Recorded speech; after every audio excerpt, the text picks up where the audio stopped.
Hi, my name's Benjamin, and I'm a movie addict.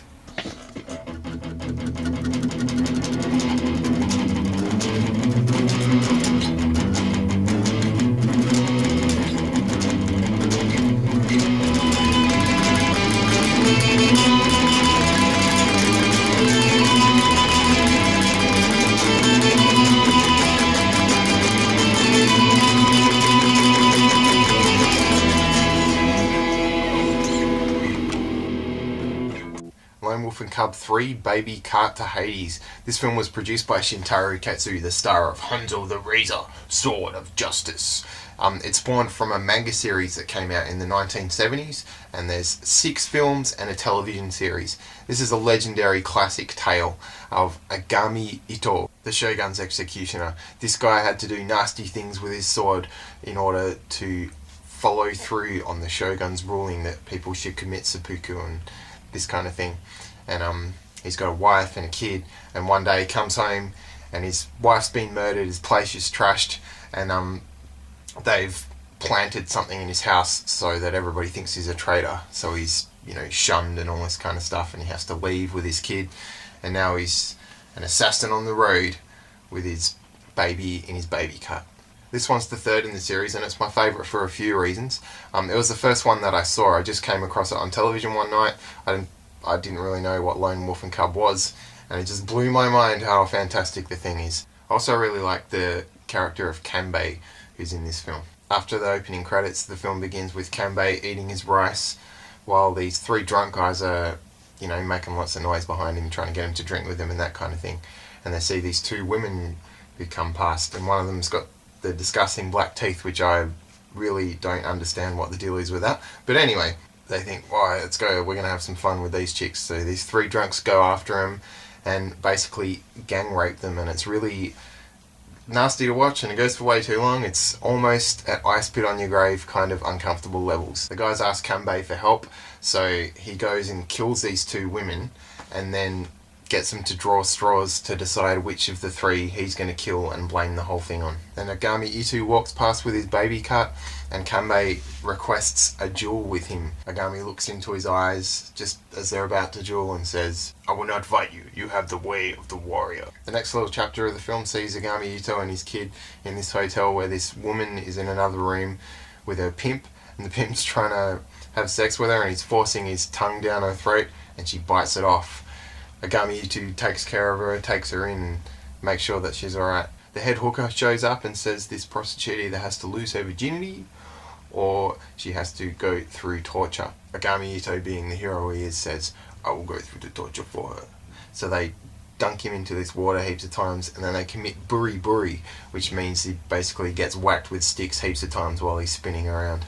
After they go through the torture, everyone's so amazed. This guy's got guts, they're like, wow, what a hero. He didn't grunt once. He's a big, noble legend, superhero type of guy. After he's recovered a little, the head pimp introduces him to her father and reminds him that her father's lost his left arm because of the actions of Agami Ito when he was the executioner.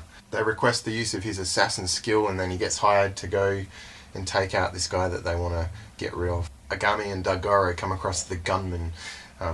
He's kind of showing off, shooting targets really well, and the kid's clapping away at him. And then further down the road, the gunman comes across the kid again, and the kid looks like he's drowning.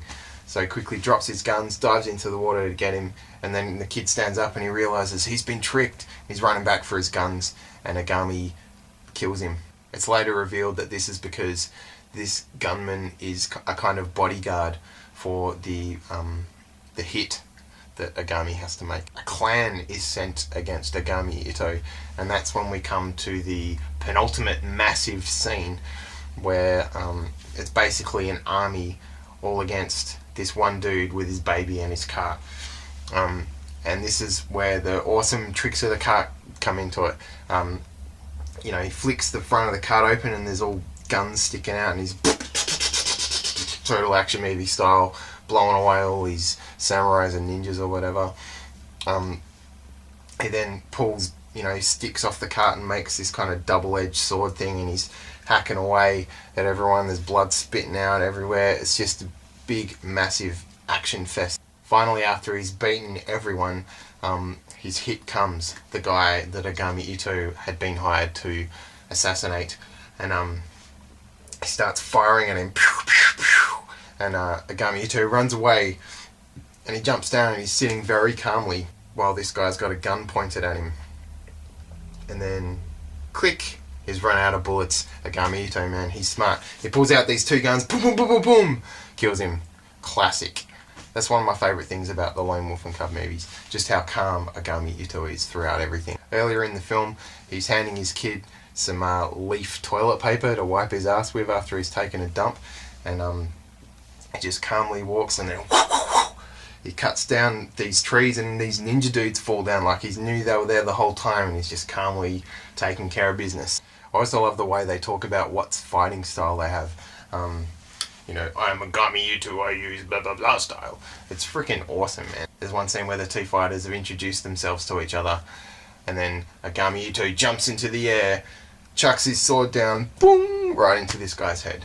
Then the final classic scene, Kanbei shows up, and he wants to know what is the way of the warrior, and Agami Ito, with his words of wisdom, tells him the way of the warrior is to live is to die. And Kanbei requests that Agami Ito, being the, you know, Shogun's executioner, if he would take his life for him. And that's when we get the classic beheading scene right at the end.